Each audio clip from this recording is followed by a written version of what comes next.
back. Y'all good sound-wise? Yeah. Coach, ready when you are, sir.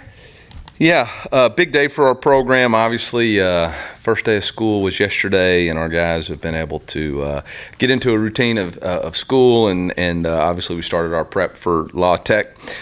In the beginning of the season, our team votes captains. This year, we're going to have 8 captains voted on by the team. On the defensive side of the ball, and everybody voted, but on the defensive side of the ball, it was Martez Manuel, Darius Robinson, Isaiah McGuire, and Chad Bailey. On the offensive side of the ball, Barrett Bannister, Toski Dove, Javon Foster, and Brady Cook. We're excited about those guys' leadership. Those guys have been leading for a long time, and they're great examples of what it means to be a Tiger, both on the field and off the field, and I think everybody can be proud of those guys, and I know our team certainly is. Also, as we get close to the season, it's important for us with the graduation that we pass along the number 25 in honor of Aaron O'Neill. And we had a group of alumni and Aaron's father come speak to our team last week during fall camp. And as a coaching staff and as players, we decided that Jamarian Wayne would be the young man from St. Louis that would get the chance and opportunity to represent Aaron and honor that legacy. And so with that, I'll open up for questions. Eli, have you made determinations yet on like, freshmen that you know are on the field week 1 and ready to help you? Well, you know, with the 4-game redshirt rule, I don't think any of those determinations have to be made just yet. I think we're trying to figure out who the 22 deep are on each side of the ball and who's going to have the opportunity to play. There's some, you know, T-Man was kind of limited in fall camp, so he's probably not, you know, we're trying to get him back up to speed as quick as possible, but may not be full tilt ready to go. The rest of those guys, we're going to, if they earn their way on the depth chart and are on there, we're going to let them roll and not making decisions about redshirt or anything like that until they get into close to their 4th game. How are the guys who were sick? Healthy, back today, practicing. Yep. Eli, 8 captains, that seems like a lot. More than Yeah. What's Yeah. the reason for having that many? Well, so how it went was every position nominated the number of captains that they wanted, and then we put up everybody for a vote. And it was pretty clear cut, like these were the top 4 on offense and these were the top 4 on defense and then everybody else. And so instead of going into a runoff election, I figured more is better, you know, so that's what it went to.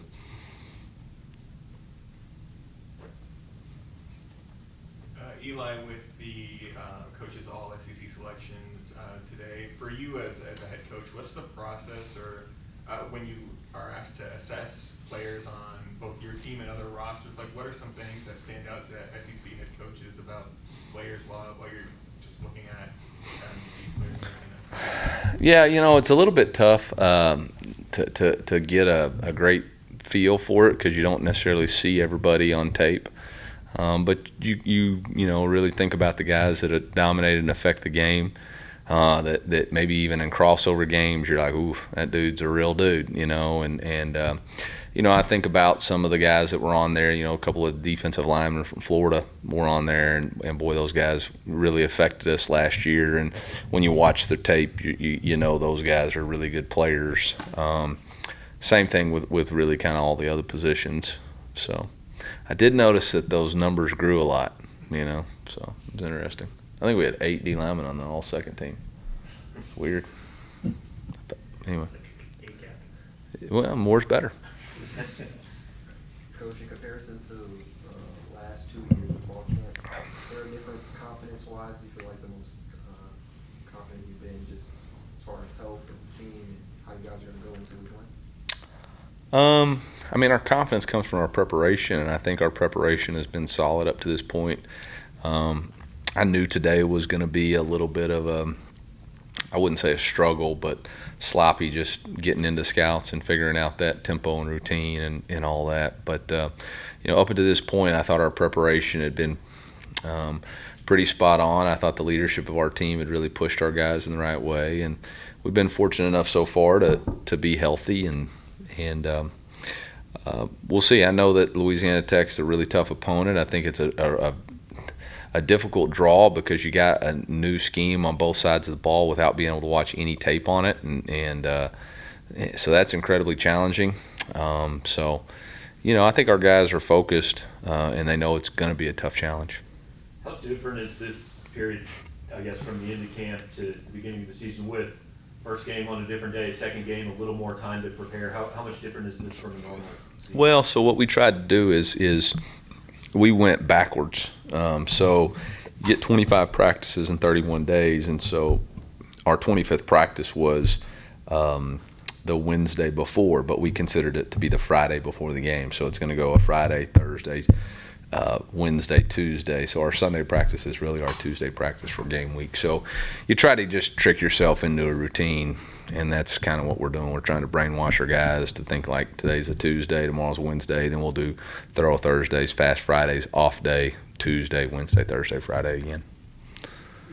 With so many captains, and obviously everyone but Martez is a first-year captain, can you talk about just what some of those guys do to earn the players' respect?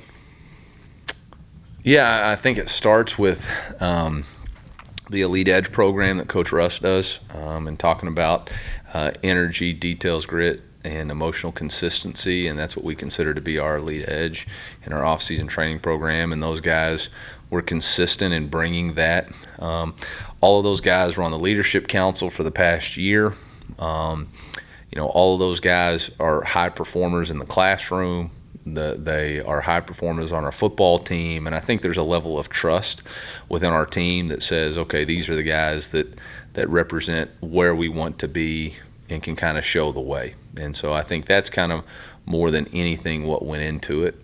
I've been on other teams, not since I've been head coach, but on other places where the coaches kind of picked the captains, and this is the team. These are the 8 guys. These guys said these are the leaders of us, and we want you to work with them, and let's move in the right direction. And so that's what we're doing. Captain can be quite a change from person to person sometimes.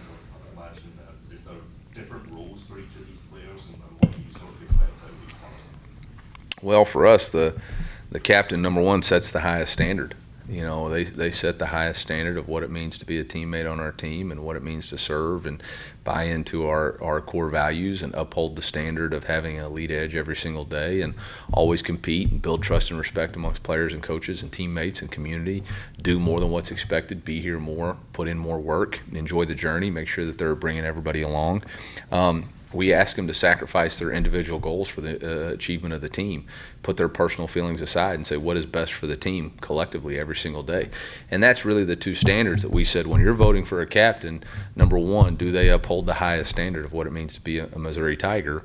And when you're casting that vote, make sure that's what you're saying. And then number 2, make sure that the challenge to them when they get it is, hey, I'm going to put my personal feelings and goals aside for what's best for the team. How important is it for your starting quarterback to be one of those guys that gets those votes from his play?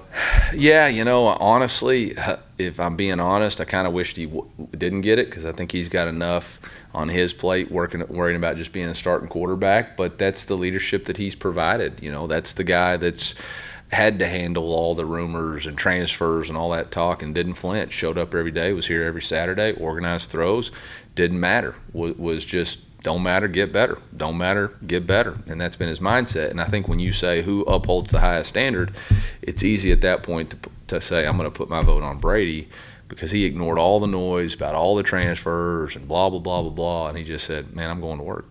Is it unique for teammates to recognize that for a guy that really hasn't played a whole lot? Yeah, I've been on teams where captains weren't always players, and so again, it wasn't necessarily about are they the best player on the team? It was, do they uphold the highest standard? And yeah. Seems like quite a democratic process. How many of them were unanimous? Yeah, I don't reveal the ballots, man. Nobody stole the vote. Yeah. Okay. We talked a little bit on Saturday about the offense struggling with those 3rd down conversions. Have you been working on that a little bit today? And just what do you think they need to get more of those? Yeah, well, no, today we didn't. Today was first, second down day on Louisiana Tech. Tomorrow's our third down, situational football and red zone. We did have 2 third downs in the script, and 1 and 7-on-7, and then 1 in the game, 3rd and goal. And we converted both of those today. So I think it's more for me to challenge our staff to make sure that we're working towards getting that. And then that can translate and filter to our players, making sure that they're focused in those situations. So, again, we'll work on those tomorrow, specifically game plan specific for Louisiana Tech, and they got a really challenging third down package. I mean, it's really good. What's the development like, the situation of running back? I'd say the development is we're trying to get everybody back at full speed, and we're trying to get them as healthy as we can. And hopefully, Sunday will be a regular Tuesday practice, and everybody will be ready to go. But if not, then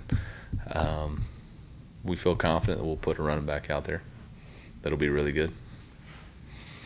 Do you have a number 2 quarterback in mind, or do you still got to sort that out?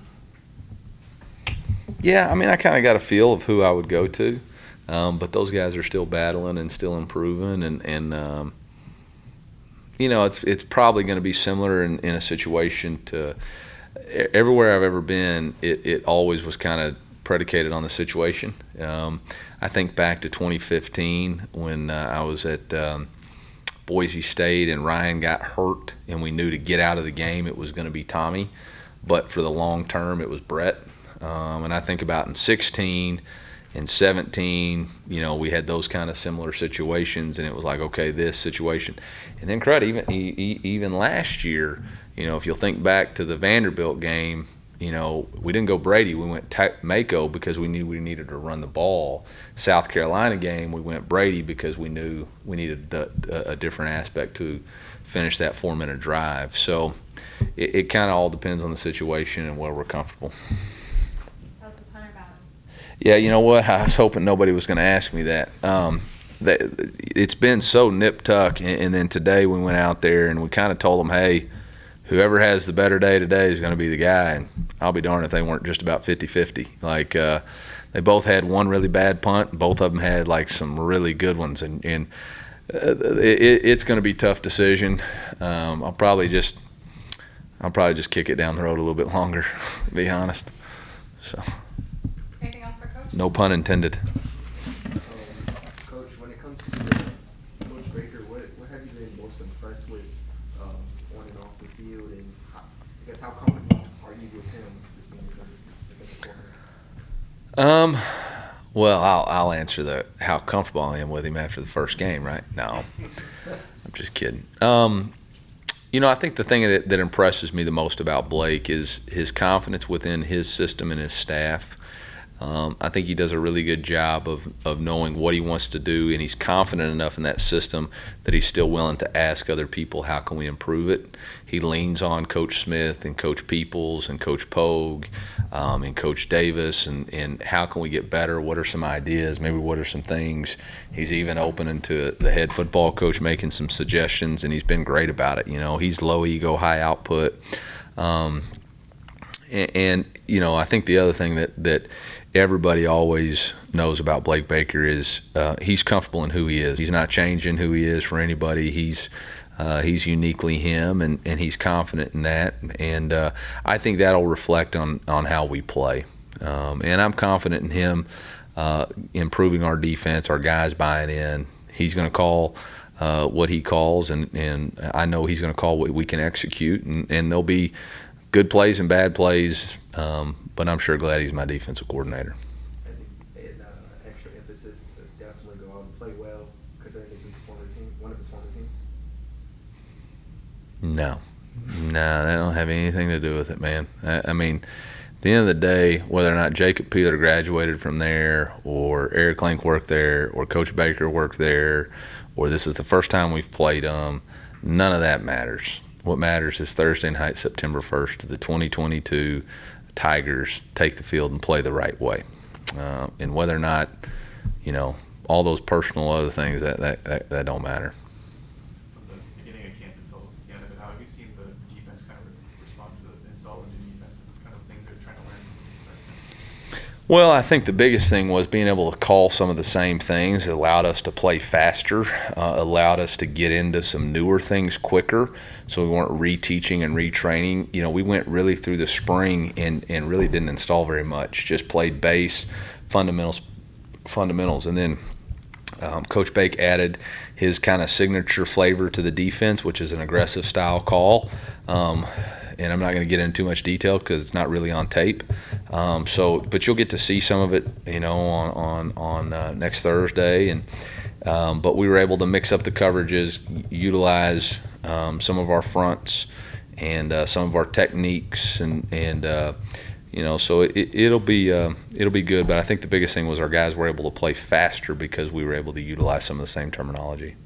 Is there a difference between a nickelback and a star position from your point of Yeah, there's a ton of differences. A star is more of a run fit, bigger will linebacker that has the ability to play coverage. A nickel is truly a man cover corner that will zone, but you're trying to keep him out of the run fit more often than not. And you know, that's what we did a lot last year, and we were, you know, playing more one high looks, inserting the safety, which is a little bit more problematic for quarterback run and RPO for the defense because you're trying to eliminate that nickel. When you have a star defender, you can give more of a quarter shell, and both your safeties can be quarterback players, or that star overhang can be, and so it provides a little bit more disguise and a lot more solidifying the run gaps. You have more overlap in a one high scheme. Everything becomes one gap pretty quickly. Thanks, Coach. Yeah. And I love these chips, Yeah, man. thankful.